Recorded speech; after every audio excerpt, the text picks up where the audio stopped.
Good morning. How are you doing today, sir? I'll be with you. I got to tell you, I am so proud of what you guys have done at Rhino Records. And one of the main reasons why is because I get to talk with the artists that made the music, and they're always talking about Rhino Records, especially Ronnie James Dio's wife. I mean, to be with her because of Rhino Records, and then here you are. It's just an amazing full circle, sir. Well, thank you. I mean, obviously, when I was at Rhino and working on those projects, and also in my new book, Time Has Come Today, it's, you want the stories behind the hits, just really adds to the experience of enjoying the music. The music is always the most important thing. Well, you're absolutely right about that because, I mean, that's the reason why I watch Dick Clark and I would listen to Casey Kasem. And it seems like even modern-day radio has left that storytelling thing. But we have a book like this coming to us, and it's like all of a sudden I feel like I'm reading the inside sleeve of an album cover. Well, yeah, thank you. It's it's also important for me to preserve rock history and to make it accurate. And, not all books sort of have that same high standard. So thank you. Well, that's interesting you say that, preserving the history, because, when I do get, and I'm blessed with the opportunity to talk to these historians of music and these people who make the music, I feel like that, you know what? I was called to that microphone so that I can preserve that history because they have stories. Well, when I started out, I wrote for the UCLA Daily Bruin about music, and then I became good enough to get paid writing for Rolling Stone and some of the rock magazines. But I didn't make as much money as other people because rather than focusing on, who was a hit act of the day, like Santana or the Allman Brothers, I was thinking more along the lines of people that I liked. So Manfred Mann was coming to town, with his new band playing the Whiskey A Go-Go. So I interviewed Manfred Mann and Mike Hug, the couple guys in the Yardbirds with their next band, Renaissance. So basically, the other thing is in writing in general, and also with this book and my British Invasion book.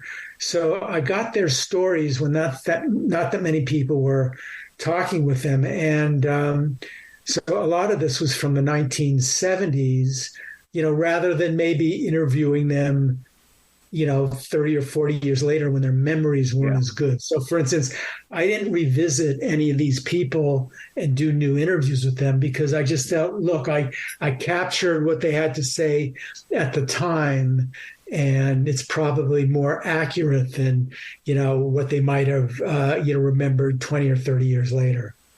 That's so true because, I mean, I love the idea of talking with new musicians, and you talk to them about what it's like to ride not on a bus but in a van. Where are they stopping at? What is this song about? And you realize that as musicians, they're still connected to that crowd, and they know that they've got to sell some merchandise, so they better be really super nice to that crowd.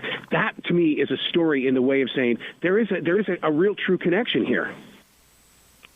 That brings me to mind one of the entries I have, Ray Manzarek from The Doors came to Rhino for lunch, and we were chatting, and I asked him a question of when he was touring on the road and, they had time, what did he used to do, in the afternoons before the gigs?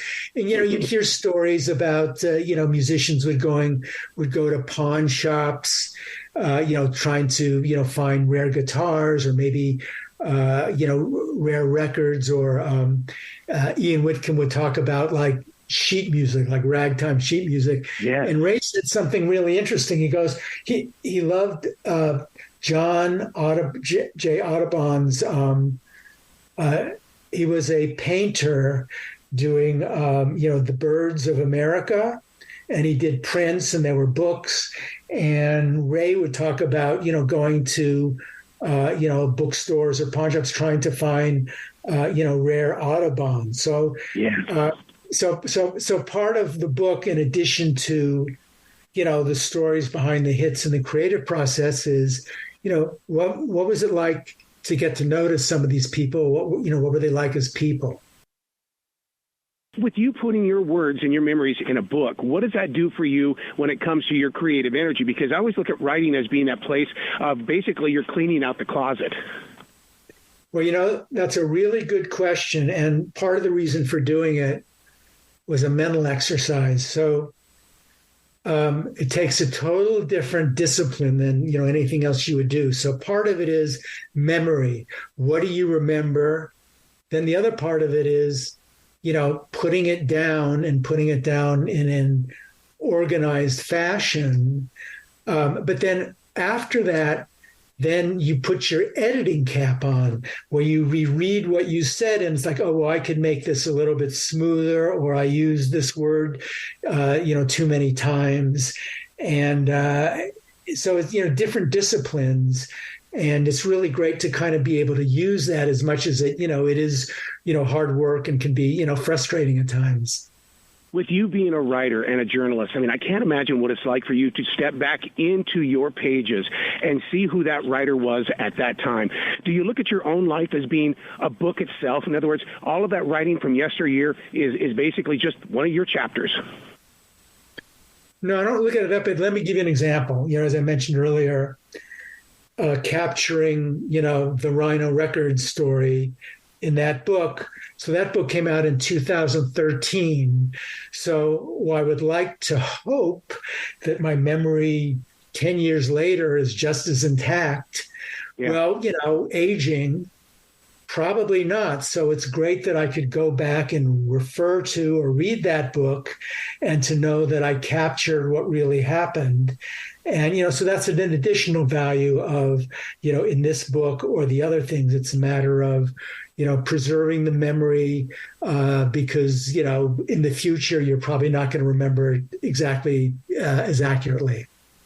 These interviews that you captured during the days of Rolling Stone and even the early years of Rhino Records, did you get them on tape to where maybe one time you can share them with the rest of the world where we can listen to how you ask the question? That's one of the reasons why I love listening to Stern, is because I just like the way he asks questions.